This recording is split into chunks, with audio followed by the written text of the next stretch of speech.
500 রুই মাছ নিয়ে নিয়েছি।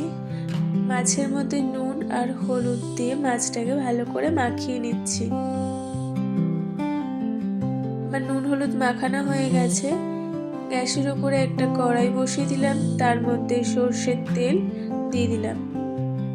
তেল গরম হয়ে গেলে একে একে মাছগুলো আমি ছেড়ে দিচ্ছি। প্রথমে আমি 3 পিস মাছ ভেজে নিচ্ছি।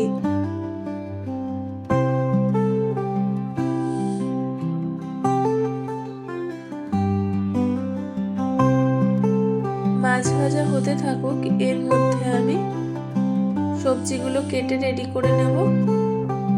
আমি শিম আর আলু নিয়ে নিয়েছি। শিম দিয়ে মাছের ঝোল করব। শিমটাকে আমি কেটে নিয়েছি, আলুটাকেও কেটে নিয়েছি। আমার মাছ ভাজা হয়ে গেছে, মাছগুলো তুলে নিচ্ছি। ওই তেলেই কিছুটা আমি বড়ি ভেজে নেব। বড়ি ভেজে আমি তুলে রেখেছি। এবার কড়াইতে পর্যাপ্ত পরিমাণের জল দেব, যতটা ঝোল হবে সেই অনুযায়ী। নুন আর হলুদ সেই জলের মধ্যে দিয়ে দিচ্ছি। এবার জলটাকে আমি গরম হতে দেব।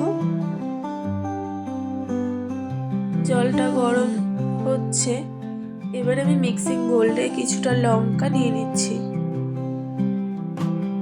লঙ্কাটা আমি বেটে নিচ্ছি। এবার এই লঙ্কা বাটাটাই ওই হলুদ জলের মধ্যে দিয়ে দেব, দিয়ে একটু নাড়াচাড়া করে দেব। এর মধ্যে কেটে রাখা আলুগুলো আমি দিয়ে দিচ্ছি। দিয়ে এবার আমি চাপা দিয়ে দেব।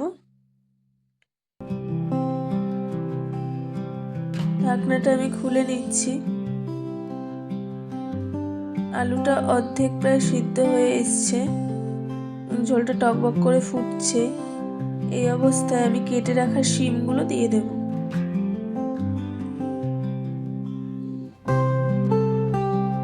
সব শিমগুলো আমি দিয়ে দিচ্ছি, দিয়ে আবার চাপা দিয়ে দিলাম। চাপাটা খুলে নিচ্ছি। শিম আলু দুটোই আমার সিদ্ধ হয়ে গেছে।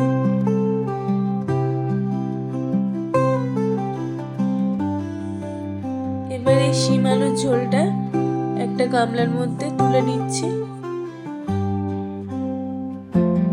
এবার আমি কিছুটা পেঁয়াজ কুচি আর লঙ্কা আর একটা টমেটো মিক্সিং বোলে দিয়ে আমি বেটে নেব।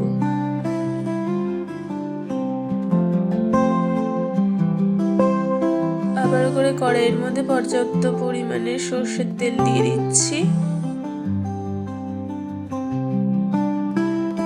তেলটা একটু গরম হতে দেব।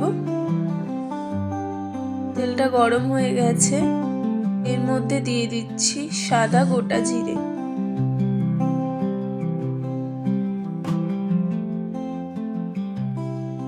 জিরেটাকে একটু ভেজে নিতে হবে। এর মধ্যে বেটে রাখা যে মশলাটা সেটা আমি দিয়ে দিলাম।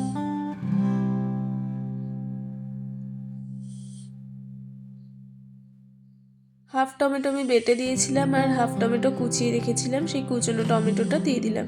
দিয়ে দিলাম নুন আর হলুদ।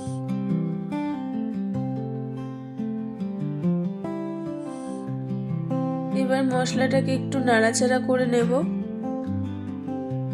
মশলাটাকে ভালো করে ভাজতে হবে যতক্ষণ না তেল ছাড়ছে মশলা থেকে।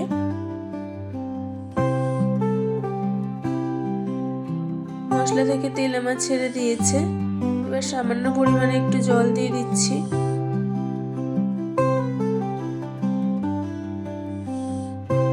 মশলা যত ভালো কষানো হবে তরকারিতে তত ভালো টেস্ট হবে।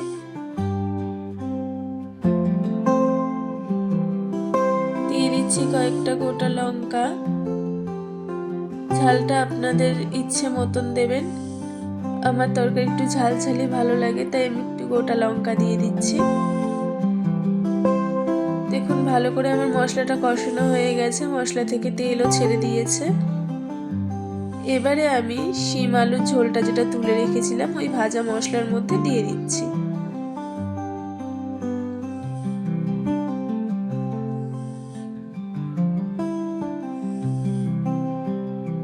একটু ভালো করে নাড়িয়ে দিতে হবে।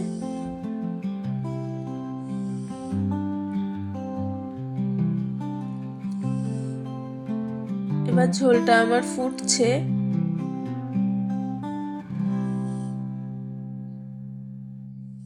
এর মধ্যে আলুগুলো একটু তুলে আলুটা একটু ভেঙে দিতে হবে। একটা আলু একটু ভেঙে দিতে হবে, এতে ঝোলটা একটু ঘন হয়। এবার ভেজে রাখা বড়িগুলো আমি এতে অ্যাড করে দিলাম।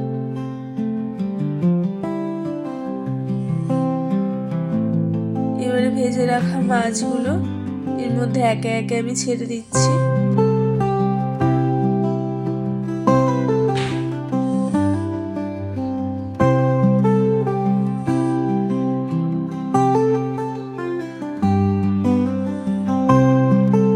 শিম দিয়ে মাছের ঝোল কিন্তু আমার অলমোস্ট রেডি। শীতের সময় তরকারিতে ধনেপাতা দিলে তার টেস্টই আলাদা হয়। আমি কেটে রাখা ধনেপাতাগুলো ওপর থেকে দিয়ে দিলাম। আমার কিন্তু মাছের ঝোল রেডি। এবার আমি নামিয়ে নিচ্ছি। Thank you for watching.